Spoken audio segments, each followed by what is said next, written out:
Hello everyone, मैं आप सभी का आपके अपने चैनल में स्वागत करती हूँ। आई होप कि आप सभी लोग अच्छे होंगे। आज की वीडियो में हम लोग क्लास 8 की हिस्ट्री को पढ़ने वाले हैं और आज की वीडियो में हम लोग पढ़ेंगे चैप्टर नंबर 3 को। और चैप्टर नंबर 3 के अंतर्गत आज हम लोग पढ़ने वाले हैं ग्रामीण क्षेत्र पर शासन चलाना। यह वीडियो सीटेट और KVS एग्जाम के लिए इम्पोर्टेंट है। नील की खेती कैसे होती थी, इसके बारे में हम लोगों ने पिछले वीडियो में पढ़ा था। तो नील की खेती के दो मुख्य तरीके थे, एक था नीज और सेकंड था रैयती। तो नील की खेती करने के दो मुख्य तरीके थे, नीज और रैयती। तो नीज में किस तरह से खेती किया जाता था, तो क्या किया जाता था, नीज खेती में बागान मालिक खुद अपनी ज़मीन में नील का उत्पादन करते थे। या तो वह ज़मीन खरीद लेते थे या दूसरे ज़मींदारों से ज़मीन भाड़े पर ले लेते थे और मजदूरों को काम पर लगाकर नील की खेती करवाते थे। नीज खेती में क्या होता था, बागान मालिक खुद अपनी ज़मीन में नील का उत्पादन करते थे, या तो ज़मीन खरीद लेते थे या फिर दूसरे ज़मींदारों से ज़मीन भाड़े पर लेते थे और मजदूरों को काम पर लगाकर नील का खेती करवाते थे।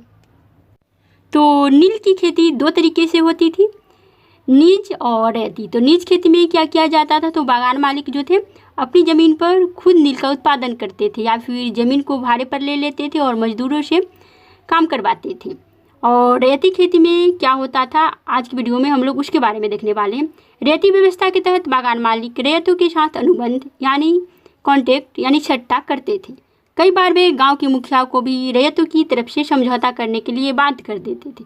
जो अनुबंध पर दस्तखत कर देते थे उन्हें नील उगाने के लिए कम ब्याज दर पर बागान मालिकों से नकद कर्जा मिल जाता था। कर्जा लेने वाले रैयत को अपनी कम से कम 25% जमीन पर नील की खेती करनी होती थी। तो कर्जा लेने वाले रैयतों को जो है अपनी कम से कम 25% भूमि पर नील का उत्पादन करना पड़ता था। बागान मालिक बीज और उपकरण मुहैया कराते थे। तो बागान मालिक बीज और उपकरण का मुहैया कराते थे, जबकि मिट्टी को तैयार करने, बीज बोने और फसल की देखभाल करने का जिम्मा काश्तकारों के ऊपर था। तो बागान मालिक क्या करते थे, बीज और उपकरण जो है मुहैया कराते थे और मिट्टी को तैयार करने, बीज बोने और फसल की देखभाल करने का जिम्मा काश्तकारों के ऊपर रहता था। जब कटाई के बाद फसल बागान मालिक को सौंप दी जाती थी तो रैयत को नया कर्जा मिल जाता था और वही चक्र दोबारा शुरू हो जाता था। जो किसान पहले इन कर्जों से बहुत आकर्षित थे, उन्हें जल्द ही समझ में आ गया कि यह व्यवस्था कितनी कठोर है। उन्हें नील की जो कीमत मिलती थी वह बहुत कम थी और कर्जों का सिलसिला जो है कभी खत्म नहीं होता था। समस्याएं और भी थी। बागान मालिक चाहते थे कि किसान अपने सबसे बढ़िया खेतों में ही नील का उत्पादन करे, लेकिन नील के साथ परेशानी यह थी कि उसकी जड़ें बहुत गहरी होती थी और वह मिट्टी की सारी ताकत खींच लेती थी। नील की कटाई के बाद वहाँ धान की खेती नहीं की जाती थी। तो नील की कटाई के बाद जो है वहाँ धान की खेती नहीं की जा सकती थी, क्योंकि नील का जो जड़ था वह बहुत ही मजबूत होता था। भारत में नील के पौधों की कटाई अधिकांशतः पुरुष ही किया करते थे। अब हम लोग देखेंगे नील का उत्पादन कैसे होता था उसके बारे में। नील के पौधों को हौद तक औरतें ही ढोकर लाती थी। हौद में घोल हिलाने वाला खड़ा नील मजदूर हौद में पड़े घोल को हिलाने के लिए इस्तेमाल होने वाला पैडल लिए खड़ा रहता।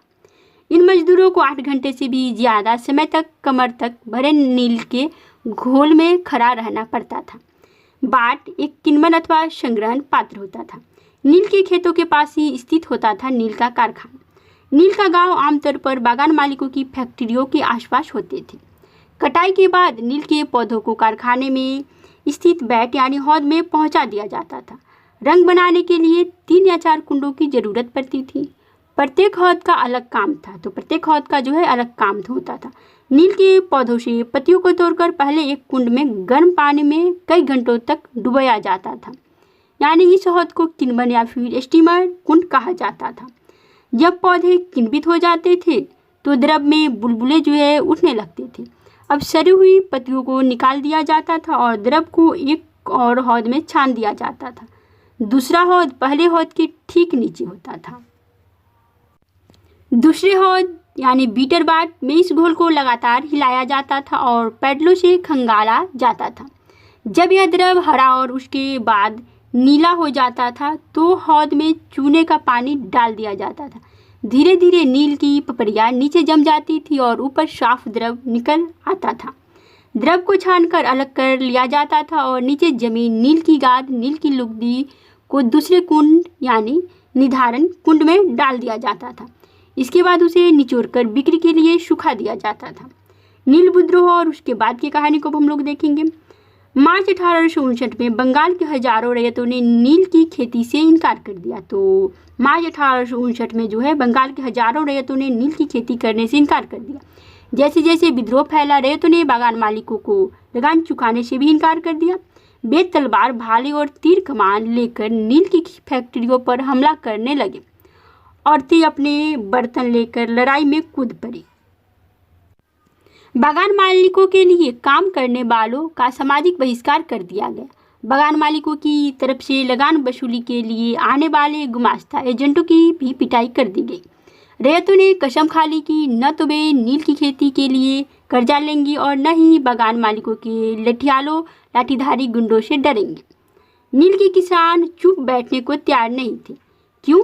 उन्हें बगावत की ताकत कहाँ से मिली? इसमें कोई शक नहीं कि नील की खेती अत्यंत दमनात्मक थी, लेकिन जो लोग दबे होते वे हमेशा बगावत नहीं करते। ऐसा कभी कभी होता। 1859 में नील रैयतों को लगा कि बागान मालिकों के खिलाफ बगावत में उन्हें स्थानीय जमींदारों और मुखियाओं का भी समर्थन मिल सकता है। बहुत सारे गांवों में जिन मुखियाओं से नील के अनुबंधों पर जबरन दस्तखत कराए गए थे, उन्हें ही नील किसानों को इकट्ठा किया और लठियालों के साथ आमने सामने की लड़ाई लड़ी। कई स्थानों पर रैयतों को बगावत के लिए उकसाते हुए खुद जमींदार गांव-गांव घूमने लगे। जमींदार इस बात से परेशान थे कि बागान मालिकों की ताकत बढ़ती जा रही थी और बागान मालिक जबरन लंबे समय के लिए उनसे जमीन ले लेते थे। नील के किसानों को यह भी लग रहा था कि अंग्रेजी सरकार भी संघर्ष में उनका साथ देगी। 1857 की बगावत के बाद ब्रिटिश सरकार एक और व्यापक विद्रोह के खतरे से डरी हुई थी। जब नील की खेती वाले जिलों में एक और बगावत की खबर फैली तो लेफ्टिनेंट गवर्नर ने 1859 की सर्दियों में इलाके का दौरा किया।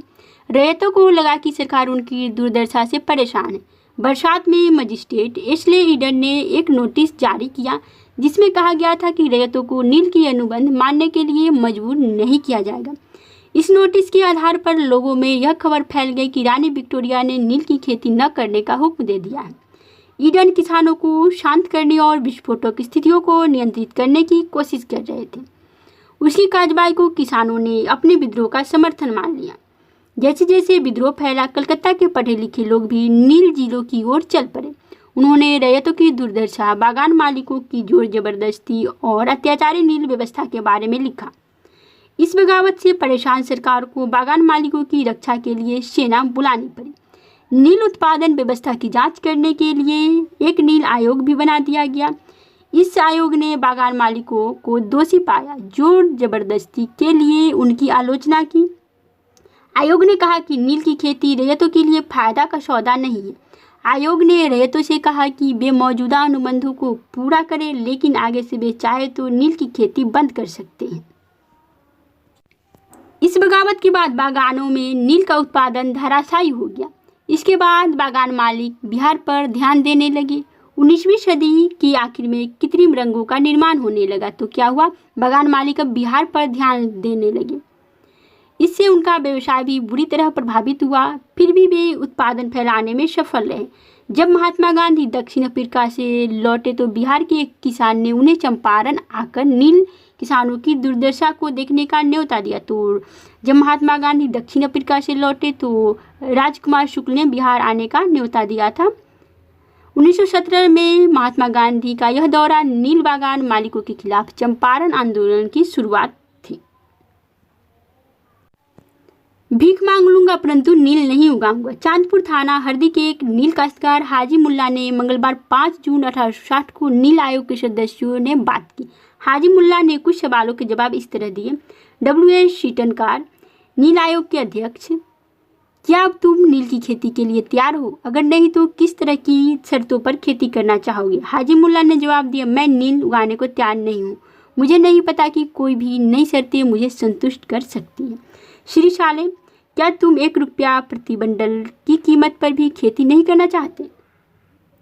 हाजी मुल्ला बोले, नहीं, मैं नहीं करूँगा। नील उगाने की बजाय मैं कहीं और चला जाऊँगा, भीख मांग लूँगा परंतु नील नहीं उगाऊँगा। नील आयोग का रिपोर्ट है यह। अब हम लोग अन्यत्र को देखते हैं। वेस्ट इंडीज में नील उत्पादन 18वीं सदी की शुरुआत में एक फ्रांसीसी मिशनरी जॉन बैप्टिस्ट लावत ने कैरिबियाई द्वीपों का दौरा किया और इस इलाके के बारे में फिर से याद करके विस्तार से लिखा। यह तस्वीर लवात की एक पुस्तक से ली गई है। इस तस्वीर में यहाँ फ्रांसीसी बागानों में नील उत्पादन के सारे चरणों को दर्शाया गया है।